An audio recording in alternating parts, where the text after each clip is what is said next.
Hi മക്കളെ, പലർക്കും ഇപ്പോൾ ഒരു സംശയമാണ്. നിങ്ങൾ സ്കൂളിൽ ഡെയിലി പോകുന്നുണ്ടായിരിക്കും, അറ്റൻഡൻസ് ഒക്കെ ക്ലോസ് ചെയ്തിട്ടുണ്ടായിരിക്കും. നമ്മുടെ സ്കൂളിൽ അറ്റൻഡൻസ് ഒക്കെ ക്ലോസ് ചെയ്തിട്ട് ഞങ്ങൾ വെറുതെ പോയിക്കൊണ്ടിരിക്കുകയാണോ സ്കൂളിൽ? പല കുട്ടികൾക്കുള്ള ഒരു സംശയമാണ്. മിസ്സേ, എന്താണ് അതിനെ പറ്റിയിട്ട് നമുക്ക് പറയാനുള്ളത്? യെസ്, അപ്പൊ ഇതിൽ നിങ്ങൾ മനസ്സിലാക്കേണ്ട കാര്യം എന്നുള്ളത്, ഇപ്പൊ നിങ്ങൾ എല്ലാവരും ഉള്ള ഒരു സമയം എന്ന് പറയുന്നത് ഇപ്പൊ പോണ്ടോ ഇത് ഭയങ്കരമായിട്ട് സംശയത്തിലിരിക്കുന്ന ഒരു സമയമായിരിക്കും. ഇപ്പൊ കുറെ പേരൊക്കെ വീട്ടിലിരുന്ന് പഠിക്കാൻ ആഗ്രഹിക്കുന്ന കുട്ടികളായിരിക്കും. ഇനി കുറച്ച് പേർക്ക് തോന്നും അല്ല സ്കൂളിൽ പോയിട്ട് പഠിക്കണം എന്ന് ആഗ്രഹമുള്ള കുട്ടികളുണ്ടായിരിക്കും. അപ്പൊ നിങ്ങൾ എല്ലാവരും അറിയാൻ വേണ്ടി പറയാണ്, ശരിക്കും പറഞ്ഞാൽ നിങ്ങളുടെ ഇക്കൊല്ലമുള്ള എല്ലാ കാര്യങ്ങളും ഡിസംബറോടുകൂടി വൈൻഡപ്പ് ചെയ്ത് ജനുവരി പകുതിയോടുകൂടി തന്നെ നിങ്ങളുടെ സിഇ മാർക്ക് അപ്ലോഡ് ചെയ്ത് കഴിഞ്ഞു എന്നുള്ളതാണ്. പല കുട്ടികൾക്കും സിഇ മാർക്ക് എന്ന് പറയുന്നത് ടീച്ചേഴ്സ് സിഇ മാർക്ക് കട്ട് ചെയ്യുമെന്നൊക്കെ ആലോചിച്ചിട്ട് പല മക്കളും എന്ത് ചെയ്യുന്നുണ്ട്, ഭയങ്കരമായിട്ട് ടെൻഷൻ അടിച്ച് പോകാറുണ്ട്. മക്കളെ നിങ്ങൾ മനസ്സിലാക്കാൻ, നിങ്ങളുടെ സിഇ മാർക്കൊക്കെ ഏകദേശം ജനുവരി പകുതിയോട് കൂടിയിട്ട് അപ്ലോഡ് ചെയ്ത് കഴിഞ്ഞിട്ടുണ്ട്. പിന്നെ അറ്റൻഡൻസ് എന്ന് പറയുന്ന കാര്യം അത് നിങ്ങൾ മനസ്സിലാക്കി വെക്കേണ്ട കാര്യമാണ്. അറ്റൻഡൻസ് എന്ന് പറയുന്നത് ഓരോ സ്കൂളിനെ ഡിപ്പെൻഡ് ചെയ്തിട്ടാണ് നിൽക്കുന്നത്. ചില സ്കൂളുകൾ എന്ത് ചെയ്യുന്നുണ്ട്, നമുക്ക് എക്സാം എഴുതണമെന്നുണ്ടെങ്കിൽ ഏകദേശം ഒരു 85% അറ്റൻഡൻസ് മതി എന്നുള്ളതാണ്. നമുക്ക് നമ്മുടെ +2 എക്സാം എഴുതണമെന്നുണ്ടെങ്കിൽ, +1 എക്സാം പബ്ലിക് എഴുതണമെന്നുണ്ടെങ്കിൽ മാൻഡേറ്ററി ആയിട്ട് നമ്മൾ പറയുന്നത് ഒരു 85% അറ്റൻഡൻസ് നിങ്ങൾക്ക് നിർബന്ധമായിട്ടും ഉണ്ടായിരിക്കണം എന്നുള്ളതിലാണ്. അപ്പം ആ ഒരു അറ്റൻഡൻസ് നിങ്ങൾക്ക് ഉറപ്പായിട്ടും ഉണ്ട് എന്നുണ്ടെങ്കിൽ നിങ്ങൾക്ക് എന്ത് ചെയ്യാൻ പറ്റും, സ്കൂളിന്റെ പെർമിഷനോട് കൂടി തന്നെ നിങ്ങൾക്ക് ലീവ്, അല്ലെ, സ്കൂളിന്റെ പെർമിഷനോട് കൂടി തന്നെ നിങ്ങൾക്ക് എന്ത് ചെയ്യാം, സ്റ്റഡി ലീവ് നിങ്ങൾക്ക് അപ്ലൈ ചെയ്യാൻ വേണ്ടി പറ്റും.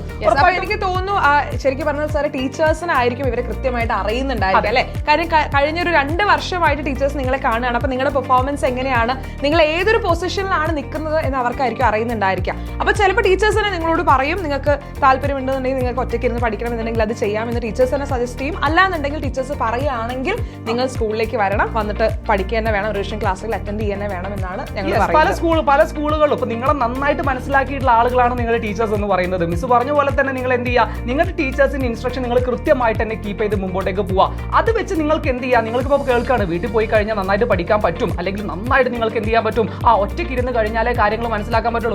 എവറി ചൈൽഡ് ഇസ് ഡിഫറെന്റ് അല്ലേ. ഉറപ്പായിട്ടും ഓരോ കുട്ടികളും എന്ത് ചെയ്യുന്നുണ്ട്, ഒരാൾ വെച്ച് കമ്പയർ ചെയ്യുന്ന സമയത്ത് മറ്റൊരാൾ വളരെ ഡിഫറെന്റ് ആണ്. ഇപ്പൊ ചില കുട്ടികൾക്കൊക്കെ വീട്ടിൽ ഒറ്റയ്ക്ക്, ഇപ്പൊ സാർ പറഞ്ഞ ഒറ്റയ്ക്ക് ഇരുന്ന് പഠിക്കാൻ ഇഷ്ടപ്പെടുന്ന കുട്ടികൾ, ചില കമ്പൈൻ സ്റ്റഡി അത് പ്രിഫർ ചെയ്യുന്ന കുട്ടികളെ നിങ്ങൾക്ക് എന്ത് ചെയ്യാം, നിങ്ങൾക്ക് സ്കൂളിൽ പോയി നിങ്ങളുടെ ഫ്രണ്ട്സിന്റെ കൂടെ ഇരുന്ന് നിങ്ങൾക്ക് സംശയമുള്ള ഭാഗങ്ങൾ ക്ലിയർ ചെയ്യാം. അപ്പൊ അതൊക്കെ നിങ്ങൾക്ക് ചെയ്യാൻ പറ്റും. അപ്പൊ മൊത്തത്തിൽ നിങ്ങൾ ഇനി ഞാൻ എക്സാം വരെ പോകുന്നില്ല എന്നുള്ളൊരു തീരുമാനത്തിലേക്ക് ഒന്നും എത്തരുത്. നിങ്ങൾ എന്ത് ചെയ്യുക, നിങ്ങൾ പഠിക്കുമ്പോൾ നിങ്ങൾ തന്നെ മനസ്സിലാക്കുക, കൂടെ ഇരുന്ന് പഠിക്കുന്നതാണോ നല്ലത്, അതോ എനിക്ക് ഒറ്റയ്ക്ക് ഇരുന്ന് പഠിക്കുമ്പോഴാണോ കൂടുതൽ പഠിക്കാൻ പറ്റുന്നത് എന്നുള്ളത് നിങ്ങൾ തന്നെ ഒന്ന് അനലൈസ് ചെയ്യുക. അതിനനുസരിച്ച് ഞങ്ങൾ പറഞ്ഞ പോലെ തന്നെ നിങ്ങൾ ആദ്യം തന്നെ നിങ്ങൾ ചെയ്യേണ്ട കാര്യം ഞങ്ങൾ നേരത്തെ പറഞ്ഞു, നിങ്ങൾ ടീച്ചേഴ്സിന് അല്ലെങ്കിൽ അതോറിറ്റിയെ നിങ്ങൾ എന്ത് ചെയ്യുക, അപ്രോച്ച് ചെയ്യുക, ഒരു റിക്വസ്റ്റ് നിങ്ങൾ കൊടുക്കുക. സ്റ്റഡി ലീവിനെ സംബന്ധിച്ച് നിങ്ങൾ ഒരു റിക്വസ്റ്റ് നിങ്ങൾ കൊടുക്കുക. തോന്നുന്നു അറ്റൻഡൻസിന്റെ പ്രശ്നം ഇല്ലാത്തത് കൊണ്ട് തന്നെ നിങ്ങൾക്ക് അങ്ങനെ ഗ്രാൻഡ് ചെയ്യാത്ത ഇഷ്യൂ ഒന്നും വരില്ല.